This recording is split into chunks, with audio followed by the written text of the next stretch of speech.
Hello everyone, আসসালামু আলাইকুম। তো অনেক দিন ধরেই ভাবছিলাম যে ছোট মাছের বড়া করব। তো যেই ভাবা সেই কাজ, বাজার থেকে আম্মু কিনে এনেছে।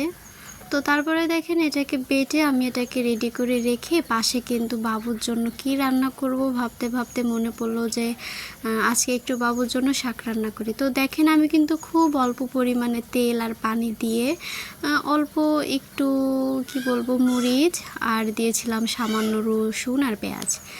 এটা দিয়ে আমি কিন্তু ভালো করে এটাকে একটু পানি দিয়ে এটাকে সিদ্ধ করে সুন্দর করে রান্না করেছি।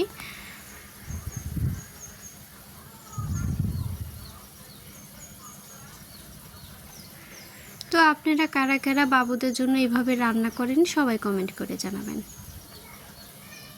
আর এই শাকটা কিন্তু আমাদের বাড়ির শাক, আমরা লাগিয়েছিলাম সেখান থেকেই নেওয়া। তো পুরো ভিডিওটা আমি পরবর্তীতে আপনাদেরকে দেখাবো। দেখেন একটু ঝোল ঝোল রেখেছি যেন পুরোটাই পুষ্টি পায়। আর এটা কিসের বড়া? এটা কিন্তু ছোট মাছেরই বড়া, কিন্তু একটু অন্যরকমভাবে বাবুর জন্য করেছি। এইটাও আপনাদের সাথে আমি শেয়ার করব। তো দেখেন বাবুর দুপুরের খাবার এটা হচ্ছে ছোট মাছের বড়া আর হচ্ছে শাক। এটা কিন্তু ডাঁটার শাক। তো যাই হোক, বাবুর এটা পাশ করে রেখে আমি কিন্তু আবারও চলে গেলাম আমি যেই বড়াটা উদ্দেশ্যেই ভিডিওটা করা।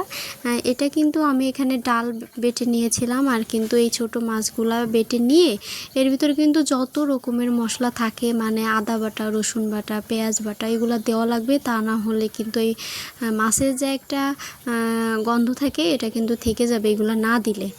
আর একটু জিরার পরিমাণটা একটু বেশি দিবেন। তারপরে কিন্তু আমি এর মধ্যে দিয়ে নিচ্ছিলাম কাঁচা পেঁয়াজটা আপনারা কুচি কুচি করে দিতে পারেন।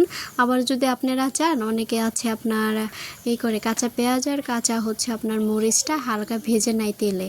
তো আপনারা চাইলে সেইভাবেও করতে পারেন। আমি এর আগে একটা রেসিপিতে আপনাদের দেখিয়েছিলাম এই ছোটো মাছের রেসিপি। সেটা হচ্ছে আমি ওই কাঁচা পেঁয়াজ আর কাঁচা মরিচটা একটু ভেজে নিয়েছিলাম। তো দেখেন এটা কিন্তু আমি এখন গোল গোল করে দেখেন তেলটা গরম হয়ে আসার পরে আমি এটা ভেজে নিচ্ছি।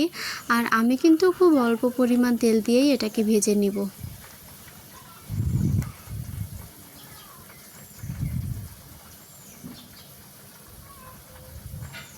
তো কে কে আমার মতো ছোট মাছের এই বড়াটা খেতে পছন্দ করেন সবাই কমেন্ট করে জানাবেন।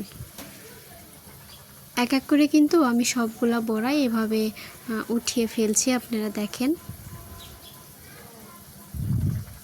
আপনারা যদি চান এর মধ্যে একটু চালের গুঁড়া বা কি বলে ওইটাকে, আপনারা যদি ময়দা যাই বলেন